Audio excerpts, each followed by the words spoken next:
Pada bulan Agustus tahun 2014, sekitar pukul 4 sore, banyak orang berkumpul di sekitar sungai yang terletak di distrik Wujin, kota Changzhou, provinsi Jiangsu. Pada saat itu, warga sekitar sedang membicarakan tentang temuan salah seorang warga yang mengaku melihat benda yang mencurigakan. Warga lain yang penasaran kemudian mencoba memastikan berita tersebut dengan mendatangi sungai untuk melihat lebih dekat.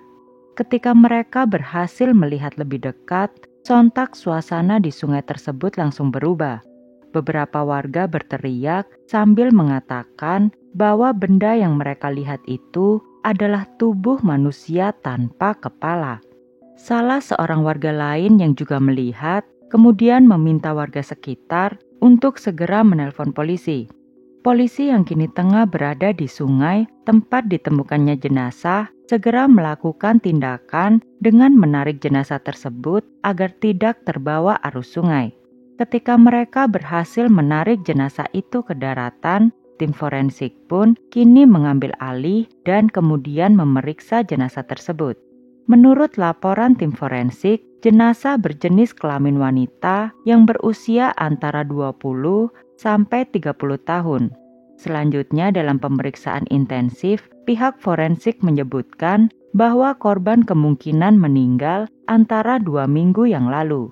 Kemudian mereka juga mendapati bahwa selain kepala korban yang telah dipotong, organ dalam korban seperti jantung, paru-paru, dan hati juga diketahui tidak terdapat pada jenazah tersebut. Setelah mendapatkan informasi itu, tim kepolisian kemudian mulai memeriksa kembali berkas-berkas orang hilang yang sebelumnya telah dilaporkan oleh pihak keluarga. Polisi kemudian mencoba mencocokkan ciri-ciri fisik jenazah yang telah mereka temukan dengan beberapa orang yang telah dilaporkan hilang sebelumnya. Setelah proses pencarian satu persatu, polisi akhirnya menemukan seseorang yang mereka yakini sangat mirip dengan korban. Wanita itu diketahui bernama Chen yang berusia 27 tahun. Tidak hanya berdasarkan ciri fisik, namun pelaporan hilangnya Chen juga diketahui berdekatan dengan perkiraan kematian korban. Setelah meyakini Chen kemungkinan besar merupakan jenazah yang telah mereka temukan, polisi kemudian mendatangi rumah keluarga Chen untuk meminta sampel DNA yang akan mereka cocokkan dengan jenazah. Setelah mendapatkan sampel DNA tersebut, polisi kemudian langsung mengirimkan sampel itu kepada tim forensik untuk proses pencocokan DNA. Setelah beberapa hari menunggu, polisi akhirnya mendapatkan laporan bahwa DNA Chen cocok dengan DNA jenazah tanpa kepala yang mereka temukan di sungai tempo hari. Dari sinilah, polisi kemudian kembali mendatangi rumah ayah Chen untuk mengabarkan berita duka tersebut. Akan tetapi, selain itu, kesempatan ini juga digunakan oleh kepolisian untuk meminta keterangan dari sang ayah mengenai kehidupan Chen. Pada saat itu ayah Chen menceritakan bahwa sang anak selama ini tidak tinggal dengan dirinya, melainkan dengan seorang pria yang bernama Tian. Mendengar hal itu, polisi kemudian mencoba menemukan pria yang dimaksud oleh ayah Chen tersebut untuk meminta keterangan. Ketika mendatangi tempat Tian bekerja, polisi mendapatkan informasi bahwasanya Tian masih dalam proses pengunduran dirinya. Hal ini dikarenakan peraturan tempat Tian bekerja mewajibkan pekerjanya yang hendak melakukan pengunduran diri harus memberikan surat pengunduran diri 1 bulan sebelum benar-benar meninggalkan perusahaan. Menurut pihak perusahaan tempat Tian bekerja, karena peraturan itulah Tian pada saat ini masih belum merampungkan proses pengunduran dirinya. Polisi kini mengacu kepada laporan forensik yang menyatakan waktu kematian Chen diperkirakan 2 minggu sebelum ia ditemukan. Jika Tian saat ini masih dalam proses pengunduran diri, berarti lini waktu Tian mengajukan pengunduran diri sangat berdekatan dengan kematian Chen. Hal ini membuat polisi kembali bertanya-tanya mengapa Tian harus mengundurkan diri setelah kematian Chen.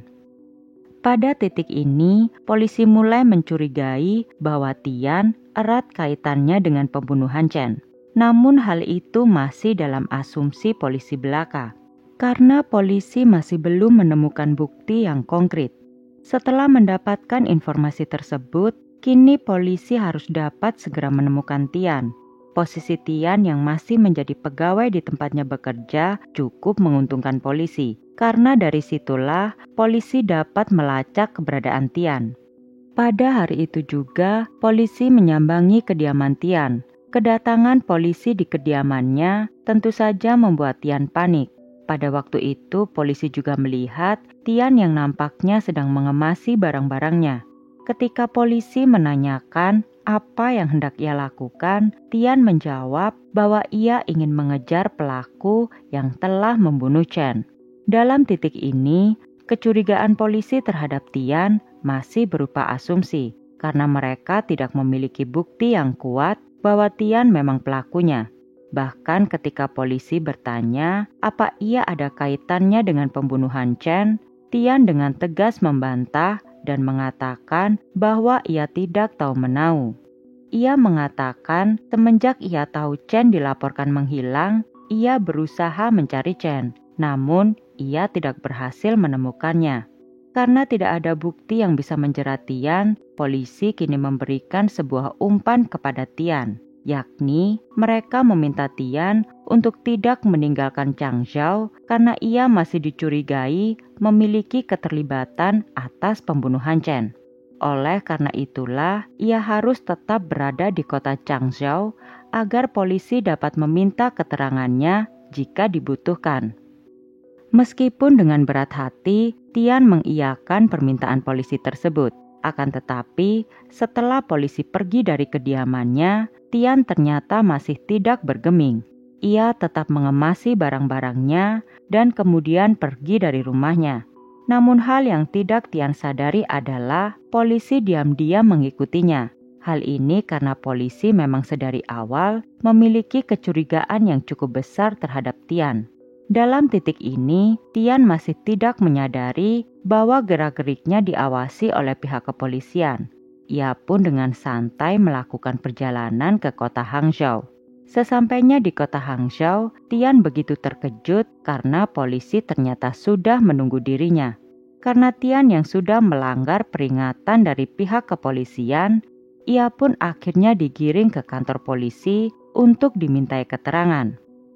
Di ruang interogasi, tetap dengan dalihnya, Tian mengatakan bahwa ia ingin mencari orang yang telah membunuh Chen.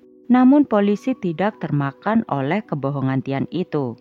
Polisi lalu memberikan tekanan dengan menunjukkan foto-foto jenazah Chen dan kemudian meninggalkan Tian di ruang interogasi. Setelah 20 jam ia terkurung di ruang interogasi, akhirnya pertahanan Tian pun runtuh juga. Ia akhirnya mengakui perbuatannya. Dalam pengakuannya kepada polisi, Tian mengakui bahwa ia yang memang telah membunuh Chen. Namun semua itu ia lakukan karena Chen telah menyakiti perasaannya dan hanya memanfaatkan dirinya. Pada titik ini, semua yang Tian katakan hanya untuk membuat polisi percaya bahwa Chen adalah sosok yang buruk. Akan tetapi, polisi tetap harus mendengarkan dua sisi tentang motif yang melandasi tragedi itu. Ketika Tian masih bisa menceritakan versi menurut dirinya, kini ayah Chen yang akan menjadi suara putrinya yang kini telah tiada. Dengan berlinang air mata, sang ayah mengenang perjuangan sang putri yang sejak kecil harus mengalami penderitaan karena kondisi keluarga. Almarhum Chen lahir di Kaifeng, Provinsi Henan. Ia dilahirkan di keluarga yang sangat sederhana. Sang ayah memiliki profesi sebagai seorang petani, dan sang ibu merupakan ibu rumah tangga. Tak banyak yang bisa dilakukan oleh Ibu Chen untuk membantu perekonomian keluarga karena ia memiliki keterbelakangan mental. Sebelum menikah, ayah Chen berasal dari keluarga yang sangat miskin. Oleh sebab itu, ia hanya bisa menikah dengan gadis yang memiliki kondisi spesial karena gadis di desanya pada umumnya tidak mau menerima pinangannya. Ayah Chen menikah dengan ibu Chen melalui perjodohan yang dilakukan oleh orang tua keduanya. Setelah pernikahan tersebut, lahirlah putri pertama mereka yang diberi nama Chen. Setelah kelahiran Chen, keluarga kecil tersebut kemudian dikaruniai 3 orang anak. Membesarkan 4 orang anak dengan kondisi ekonomi yang sangat pas-pasan tentu membutuhkan perjuangan yang luar biasa.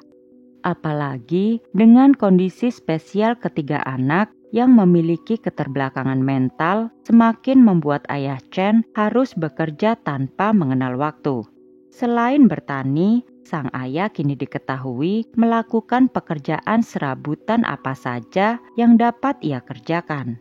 Namun untung saja, Chen yang terlahir dengan kondisi seperti sang ayah sangat berperan dalam mengurus sang ibu dan juga ketika adiknya. Ayah Chen tentu saja sangat bersyukur dan bertekad untuk melakukan apapun asal Chen tidak putus sekolah. Hanya Chen satu-satunya harapannya kini. Menjadi pengasuh sejak usia dini tentu membuat Chen menjadi pribadi yang sangat mandiri. Namun Chen yang masih belia tentu saja memiliki sesuatu yang hilang dalam hatinya yang selama ini tidak pernah ia ungkapkan. Di saat inilah Tian memasuki kehidupan Chen. Tian diketahui bekerja sebagai penjaga hutan di kota Kaifeng, Provinsi Henan. Ia mulai bekerja di sana setelah dibebas tugaskan dari militer. Ketika masih menjadi tentara, keluarga Tian mencarikan seorang wanita untuk ia nikahi. Dan dari sinilah mereka merekomendasikan seorang wanita yang bernama Wang untuk Tian nikahi. Wang sendiri dikenal sebagai wanita yang baik dan berbudi luhur. Ia juga lahir dari keluarga yang berkecukupan. Orang tua Wang diketahui bekerja di sebuah perusahaan ternama yang terletak di Kabupaten Tongsu. Setelah perjodohan itu, Tian dan Wang akhirnya menikah. Dan dari pernikahan itu, mereka dikaruniai 2 orang anak. Pada tahun 2004, Tian dipindah tugaskan untuk menjaga pertanian hutan Tongsu yang berjarak 32 km dari ibu kota kabupaten. Meskipun bisa dikatakan jarak tempuh asrama tempat ia dan sang istri tinggal dengan pertanian hutan Tongsu tidak terlalu jauh, namun entah mengapa Tian selalu enggan untuk pulang ke asrama. Ia lebih memilih tinggal di pondok yang disediakan oleh pemerintah desa setempat bersama dengan teman-temannya. Sebagai seorang penjaga hutan, sudah merupakan tugas hariannya untuk melakukan patroli. Ketika dalam patroli inilah, Tian pertama kali melihat Chen. Hal ini bisa terjadi lantaran desa tempat tinggal Chen merupakan wilayah yurisdiksi patrolinya. Kala itu, Chen masih seorang remaja SMP. Meskipun Tian mengetahui Chen sangat cantik, namun ia melihatnya hanya sebagai anak kecil. Tahun demi tahun berlalu, hingga pada akhirnya di tahun 2007, Chen menghadapi masalah yang cukup pelik. Pada tahun itu, Chen telah duduk di bangku SMA. Seperti yang diketahui, ia berasal dari keluarga yang sangat miskin. Bahkan, keluarga Chen merupakan keluarga yang paling miskin di desa tersebut. Demi untuk bisa membantu perekonomian keluarga, setiap pulang sekolah, Chen bekerja paruh waktu di sebuah toko kelontong yang terletak tak jauh dari sekolahnya. Dan sebagai imbalan dari si pemilik toko, Chen mendapatkan makan siang. Mendapat imbalan makan siang atas hasil kerjanya tentu sangat berharga bagi Chen, karena ia kini dapat mengurangi beban pengeluaran sang ayah. Selain itu, karena bekerja di toko, Chen juga sering mendapatkan bonus bahan-bahan makanan untuk ia bawa pulang. Selain bekerja paruh waktu di toko, cara Chen membantu sang ayah adalah dengan mendapatkan beasiswa di sekolahnya. Oleh karena itu, Chen sangat giat belajar dan selalu berhasil mendapatkan ranking pertama di sekolahnya.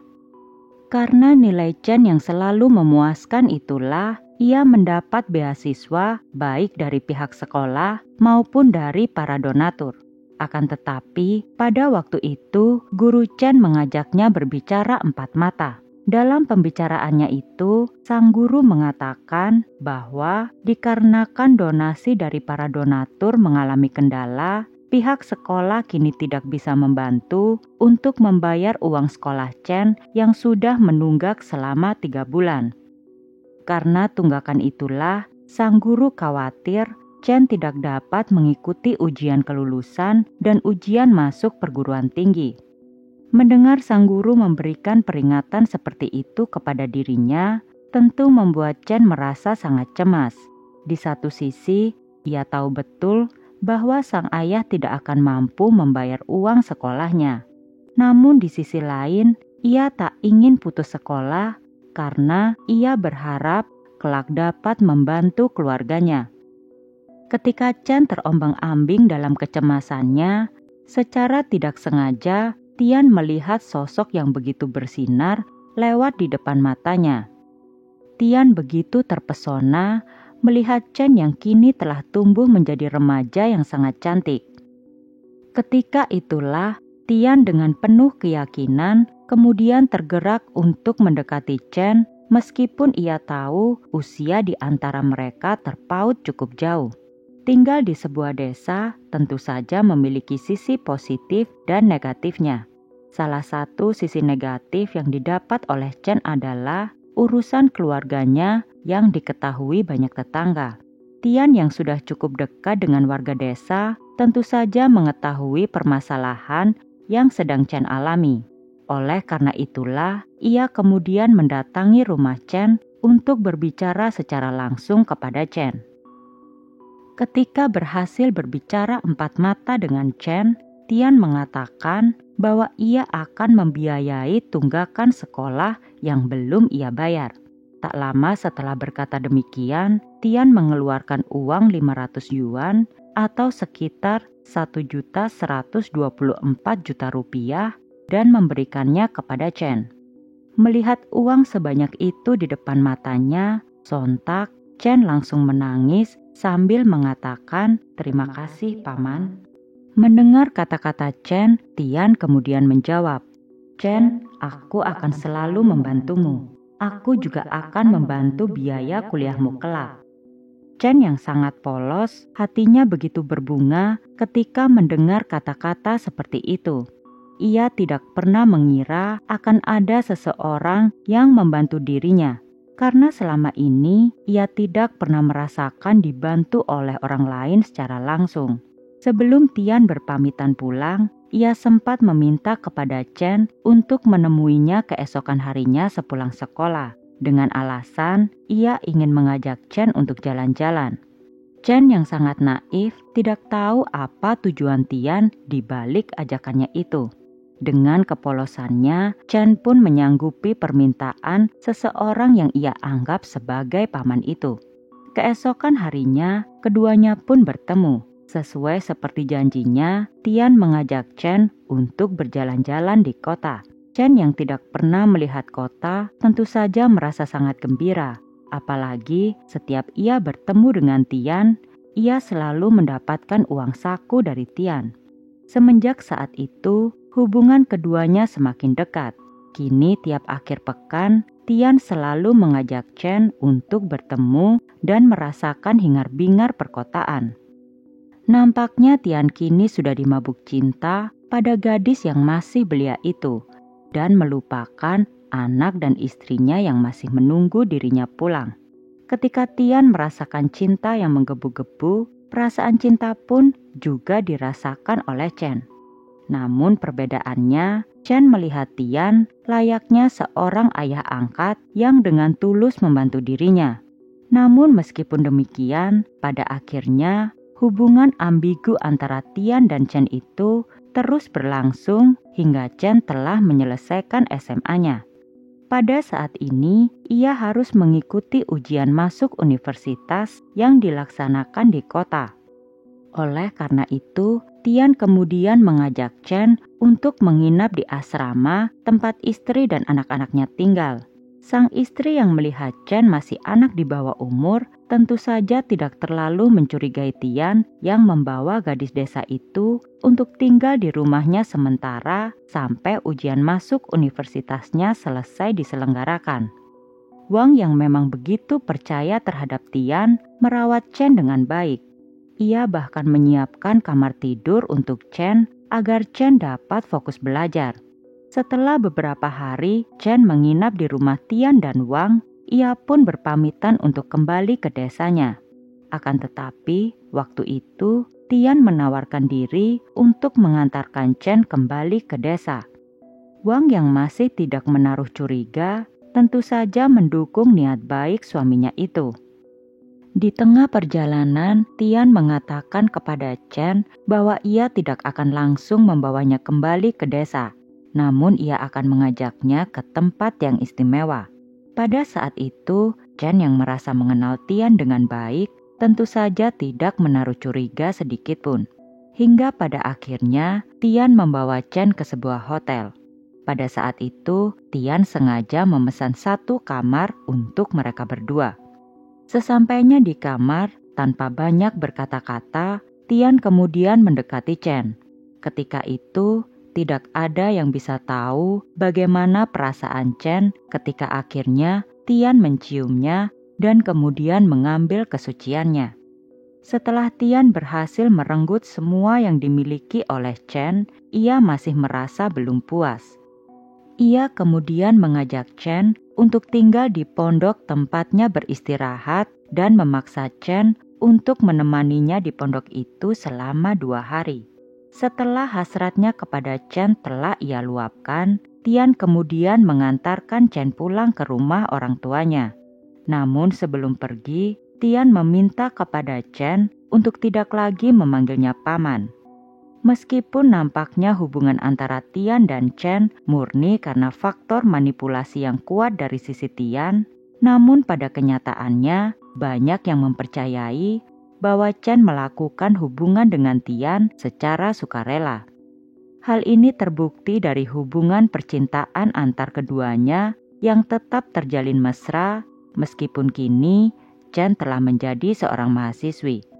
Kini jadwal rutin Tian setiap harinya selain bekerja adalah mengantarkan Chen berangkat ke kampus dan juga menjemputnya dengan sepeda motor bututnya itu. Tian rela harus menempuh perjalanan jauh hanya untuk dapat memonitor Chen setiap harinya. Hal ini ia lakukan karena ia tahu Chen adalah gadis yang cantik. Oleh karena itu, ia mengawasi Chen dengan ketat agar tidak ada seorang pun yang berani mendekatinya. Pondok tua yang reot di tengah hutan atau hotel di kota kini menjadi saksi bisu hubungan asmara antara Tian dan Chen. Hingga pada akhirnya hubungan mereka semakin dalam ketika Chen menerima ajakan Tian untuk menyewa sebuah rumah untuk mereka tinggali. Dalam fase ini, Tian seolah-olah lupa bahwa ia memiliki istri dan anak. Ia kini sudah tak mau lagi pulang ke asrama ataupun hanya sekedar menengok anak-anaknya yang kini tengah duduk di bangku sekolah dasar. Hal yang sama juga dilakukan oleh Chen. Bahkan ketika sang ibu sedang sakit, Chen memilih untuk tidak menjenguk ibunya di desa. Melihat hal demikian, ayah Chen kini mulai yakin bahwa putrinya sudah berubah dan ia percaya Tian adalah penyebab di balik itu. Hal ini berawal dari para tetangganya yang mulai bergosip mengenai kedekatan antara Chen dan Tian. Gosip itu berasal dari sumber yang terpercaya, yakni rekan-rekan Tian yang juga merupakan penjaga hutan. Mereka sering memergoki Chen keluar masuk kamar Tian di pondok tempat mereka tinggal. Selain itu, akhir-akhir ini Tian juga tiba-tiba sering membantunya menggarap ladang sambil berbincang dengan sopan kepada dirinya. Karena hal itulah, ayah Chen kemudian memaksa Chen untuk menemuinya. Ketika melihat sang putri, ayah Chen tak lagi berbicara dengan basa-basi. Ia langsung menanyakan kepada Chen tentang hubungannya dengan Tian. Sambil tertunduk, Chen mengakui kepada sang ayah bahwa semua gosip yang beredar itu benar adanya.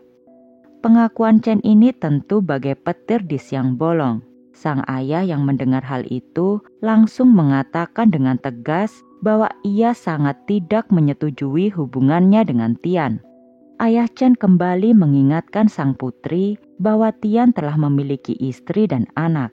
Selain itu, usia mereka yang terpaut 16 tahun tidak akan bisa bertahan lama. Apalagi sang ayah tahu betul bahwa Tian bukanlah seseorang yang benar-benar diinginkan oleh Chen. Sang ayah kembali mengingatkan Chen tentang letak moral dan harga diri seorang wanita. Mendengar kata-kata yang cukup menusuk itu keluar dari mulut sang ayah, Chen hanya bisa meminta maaf kepada ayahnya dan berjanji untuk memutuskan hubungannya dengan Tian. Namun memutuskan hubungan dengan Tian tidak semudah itu. Ketika Chen mengatakan kepada Tian bahwa ia ingin memutuskan hubungan dengan dirinya, Tian memohon kepada Chen untuk tidak meninggalkannya. Akan tetapi, Chen masih terus bersikukuh untuk tetap ingin menyudahi hubungan itu karena merasa bersalah kepada sang ayah. Namun Tian tetap tidak mau mengerti dan mulai mengancam akan menyebarkan aibnya jika ia meninggalkan dirinya. Karena hal itulah kini Chen tidak dapat lagi berkutip. Ia pun akhirnya harus tetap menjalani hubungan dengan Tian. Hingga tidak terasa 3 tahun berlalu dan kini Chen telah lulus dari universitas. Setelah berhasil menjadi sarjana, Chen kemudian bekerja di sebuah lembaga sains yang terletak di Provinsi Jiangsu.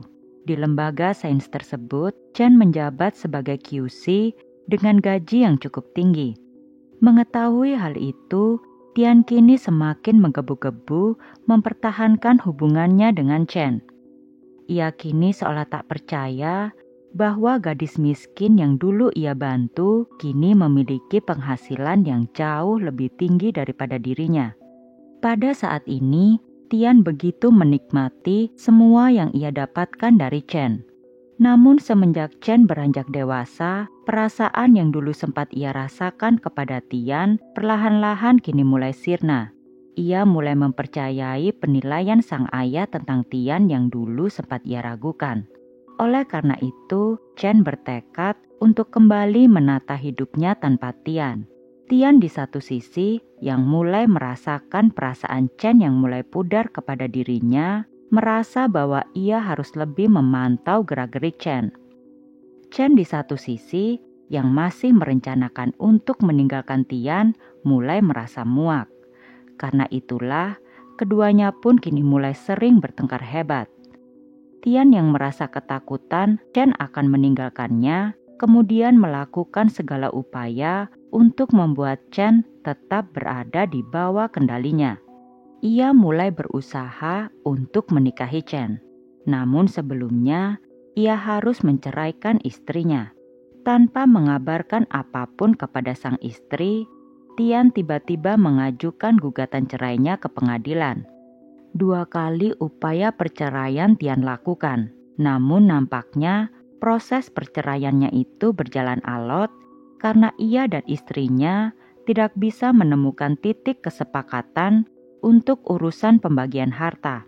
Meskipun putusan bercerai antara Tian dan istrinya masih belum disahkan, Tian kini mulai memanipulasi Chen untuk menikah dengan dirinya. Chen dengan tegas menolak pinangan Tian itu. Dengan lantang, Chen mengatakan bahwa ayahnya tidak akan pernah merestui pernikahan mereka berdua. Meskipun penuh dengan pertengkaran dan air mata, nyatanya hubungan antara Chen dan Tian berlangsung begitu lama.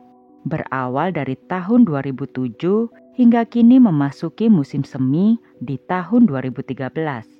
Chen yang kini sudah mandiri dan dewasa mulai memikirkan cara untuk benar-benar menyudahi hubungannya dengan Tian. Oleh karena itu, ia kemudian kembali ke kampung halamannya untuk menerima pinangan dari laki-laki yang telah dipilihkan oleh sang ayah. Secara diam-diam, sang ayah dan Chen melangsungkan pertunangan Chen dengan laki-laki tersebut. Meskipun melakukannya secara diam-diam, namun baik sang ayah dan Chen sebenarnya sadar betul bahwa Tian akan mengetahuinya. Karena tempat tinggal sang ayah yang masih dalam yurisdiksi patroli yang dilakukan oleh Tian.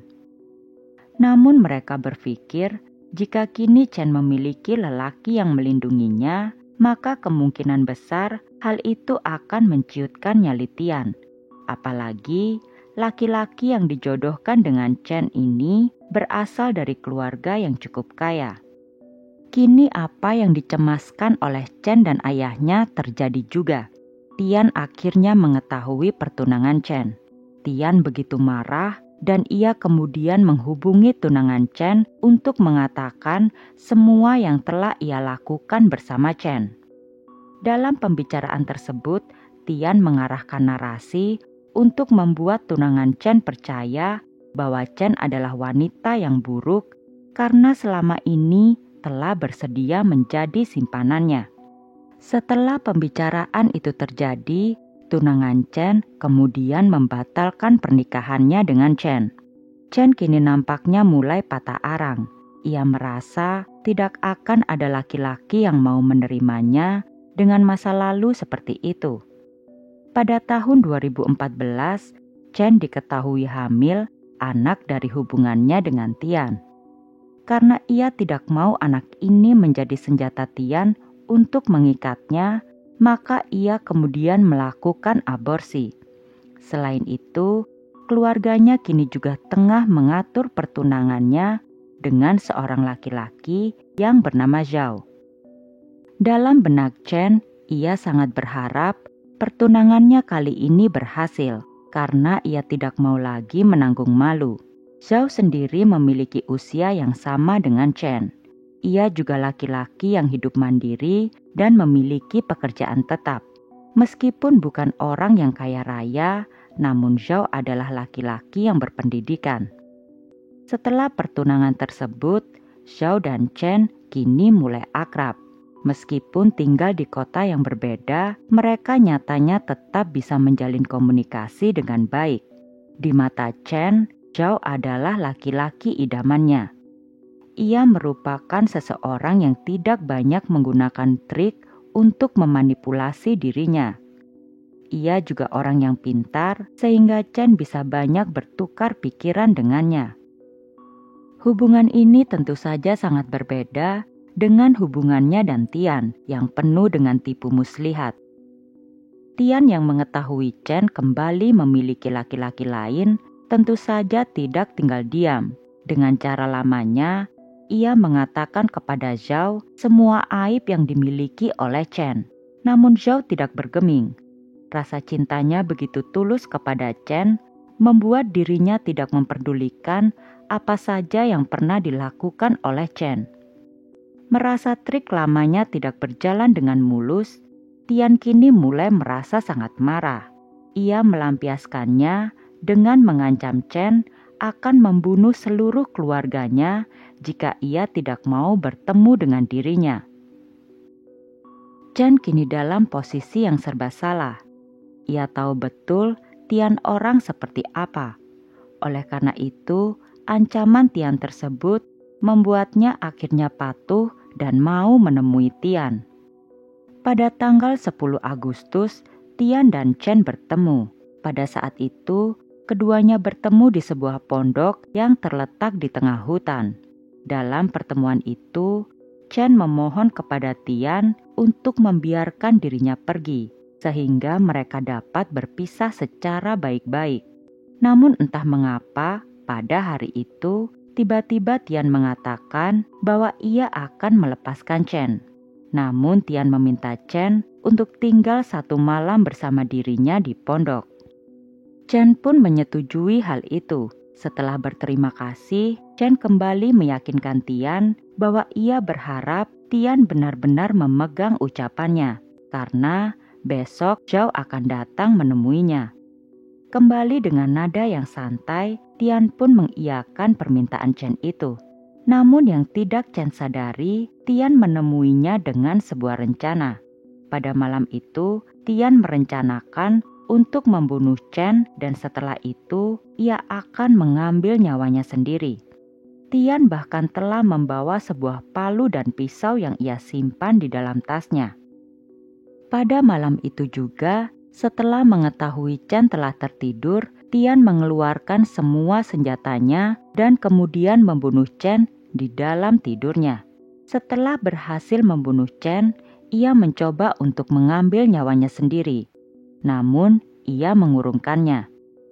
Setelah mengurungkan niatnya untuk mengambil nyawanya sendiri, kini Tian sadar bahwa jenazah Chen harus ia lenyapkan. Oleh karena itu, ia kemudian memutilasi tubuh Chen.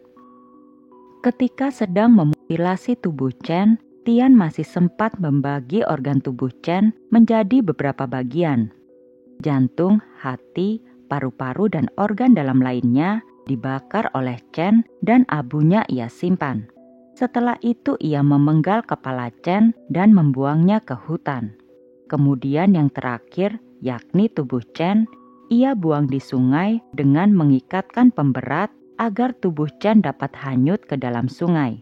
Namun usahanya itu gagal karena pada kenyataannya tubuh Chen terapung di sungai dan ditemukan oleh warga.